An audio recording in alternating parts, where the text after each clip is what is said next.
Just as they did with the Quarry, Supermassive has decided to promote Directive 8020 by releasing a series of short videos.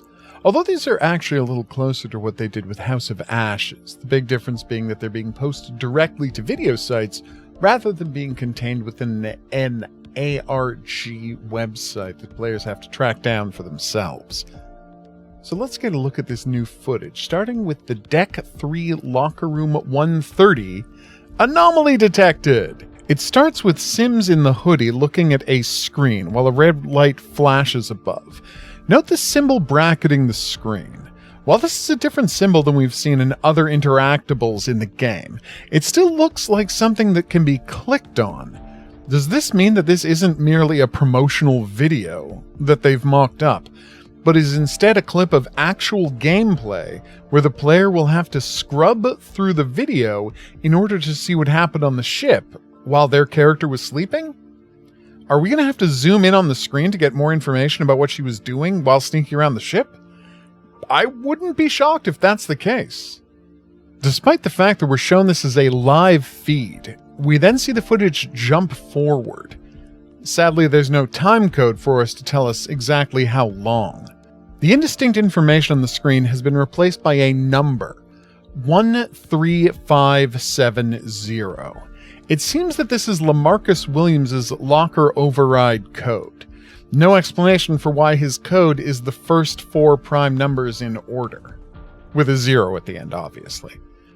Now that's an interesting piece of information, though. During the Chapter 6 footage, we saw characters being suspicious about LaMarcus's behavior. And in trailers, we've seen a monster version of Williams possibly sabotaging the engines. Is this a sequence where the player has to look for a way to break into his locker in order to investigate him? But then again, how could they trust anything they find in there when the very fact that Sims was looking up the code means that she could have planted any evidence that they find? It's a real MacReady's underwear situation we've got going on here. Sims then leaves the room, and we cut to a different camera just as Sims swings a club to destroy it. As we can see from the camera ID, this is taking place in the hydroponics area. Maybe on a higher floor of it, given all of the railings in the background. So what's she trying to do in here, and why doesn't she want us to be able to see it? Is there a kind of sabotage you're not going to be able to detect immediately, like infecting the air supply? When the camera cuts out, the error message is trust no one, which that's a nice touch. In the second video, we see the exact moment that the meteoroid hit the ship. Here's Carter working on his bonsai, and then him being knocked to the floor by the impact. Wait, knocked to the floor? I'm sorry, but does this ship have gravity or doesn't it? We keep getting inconsistencies about this throughout the footage we've seen. The impact is strong enough to knock Carter to the floor, but nothing on his desk moves even a millimeter, which is a pity because I would have liked to have seen the broken branch on the bonsai that we've heard him talking about. Carter then goes looking for Sims, hoping to find out just what went wrong with the ship. Presumably, this will lead to the first exploration sequence of the game. Once again raising the question of whether this footage is just an artistic choice for making a promotional video, or whether we're going to be able to go back and watch a sequence we've already played by examining video footage. And if that's the case, is the game going to keep track of exactly what you did while walking around the ship, so you can see yourself, like, walking in circles if you decided to? That might be a lot to ask. Then we get creepy shots of the mess, lobby, and hall. Nothing of note here, but maybe these are locations we're going to be exploring in the prologue?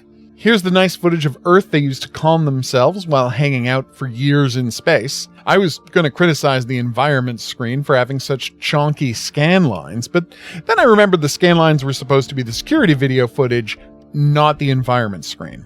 But wait, why would futuristic security cameras have such chonky scan lines on them? Present day ones don't have those anymore, and this is set decades in the future. More evidence for my theory that LaMarcus Williams is horribly cheap and bad at his job. Then we see Carter wandering around the atrium, and in a very strange note, the recording number at the top of the video jumps from 3 to 5, even though the first 3 were in order. What is that about? What part of Carter's search has been edited out of this sequence. Then we drop the security camera effect and show off Hoodie Sims under some dramatic lighting, before a hard cut to Laura finding Carter's body. Obviously, they're showing us a shortened version of Carter going looking for Sims and then getting killed, which we've already seen in the prologue videos.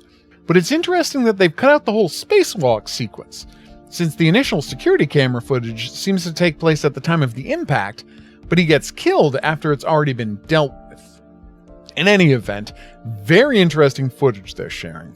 We know that there's at least 188 cameras on the ship based on the hydroponics number, so it feels like, other than the Jeffries tubes, it should be easy to track people's movement, unless the computer recording all of this, Oracle, winds up compromised somehow, which is entirely possible given that the trailer has already shown us some technology that the characters aren't familiar with flying around outside the ship. The last thing to consider are the video's titles. Each one is named after the room where it starts.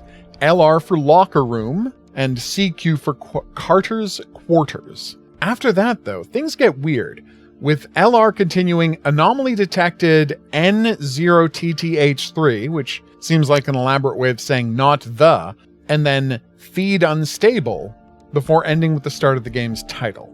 So what exactly is the detected anomaly? Has the computer scanned that she's the imposter, or does it have to do with the hacking or the smashed camera? The second video is titled System ID Mismatch R34L. Obviously a cute spelling of real, entity not confirmed. So who has the mismatch here? Carter or Sims? I'm definitely curious. It's great that Supermassive is keeping the promotion going, and I can't wait to see what the next short videos have to offer, as we patiently wait for another trailer or, dare we hope, a playable demo? Only time will tell. But for now, I've been the Hidden Object Guru. Thanks for watching. If you had a good time and you'd like to see more, there's buttons coming up to help with that. Questions, comments, your own theories about these short videos, go in the comments section below the video. We'll see you back here for more Directive 8020 as information allows. But until then, I'll say that's right. Au revoir.